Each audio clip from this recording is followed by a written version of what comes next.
Well, I have gathered you all here for the drilling of the rear spar for the stabilizer. So I got back an email from the factory saying, hey, we took a look at the pictures that you sent. They look fine. But you see me right there going over with a square to check. The angles still don't look quite like they're supposed to. One's supposed to be 90 degrees. One's supposed to be, I think it was 80 degrees. But one is maybe close to 90, and one is much more acute than it's supposed to be. Actually, no, one was supposed to be like 95, so 90 and 95, but one is actually 90 and the other one's 80.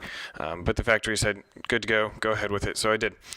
So started clamping and drilling the doublers just like you saw me do before with the front spar.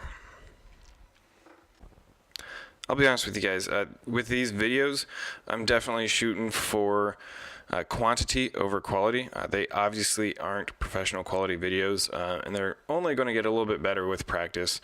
And that's largely because, so really it's speed over quality, because I want to get back out into the garage and keep working on the plane. I like making these videos. I want to show you guys what I'm doing. I want to record what I'm doing, but I need to go out and do stuff if I'm going to record it. So I really want to be out in the garage drilling holes, hopefully setting rivets soon.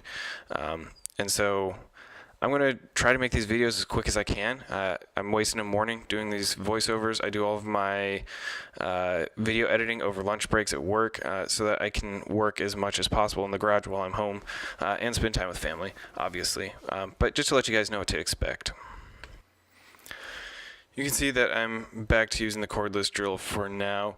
Later in this video, you'll see me try out drills again. I'm still trying to figure out what's the best, and I settle on the electric drill, the corded electric drill instead of the battery powered. I was burning through batteries quicker than I could charge them, and so I needed to look at other options.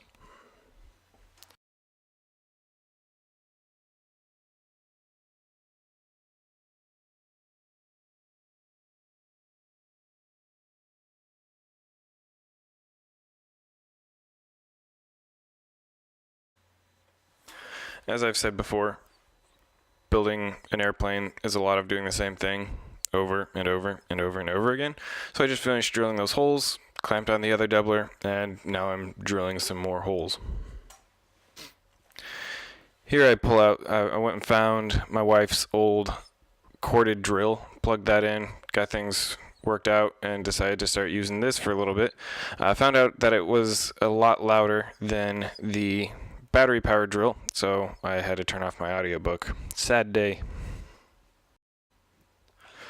But I didn't have to worry about battery issues. Actually, it's a little bit slower than the cordless drill because it's a, no offense to the company, but it's a Black & Decker. It's not as good as a DeWalt, but it still got the job done. Here you see me switch over to the air drill again. I wanted to give it a shot because if I wasn't going to be able to listen to my audiobook because the corded drill was loud, why not try the air drill again and give it a shot? So I drilled quite a few holes with it, and here you see me put it away again and go back to the corded drill. Reason being, so it wasn't just that the air compressor was running constantly, but rather my air compressor just couldn't keep up. As I was drilling holes, I would watch the air compressor, and the needle of how much air pressure it had in there would just steadily decline. I would take a break between holes to put a cleco in. It would go up maybe 5-10 psi and then drop another 30-40 psi on the next hole. And so the air compressor just couldn't keep up, and it was going to get to a point where I couldn't use the air drill anymore. So went back to the corded air drill, which creates a lot more wind than the battery drill. You can see the paper towels fluttering, so I had to keep a good angle on that.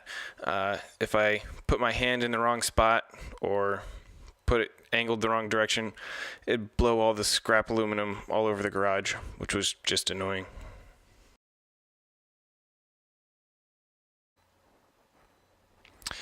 And right here, my lovely wife and gracious financier comes in to check on the project, see how things are going. Let me know that she's home and going for a run, probably. I don't know.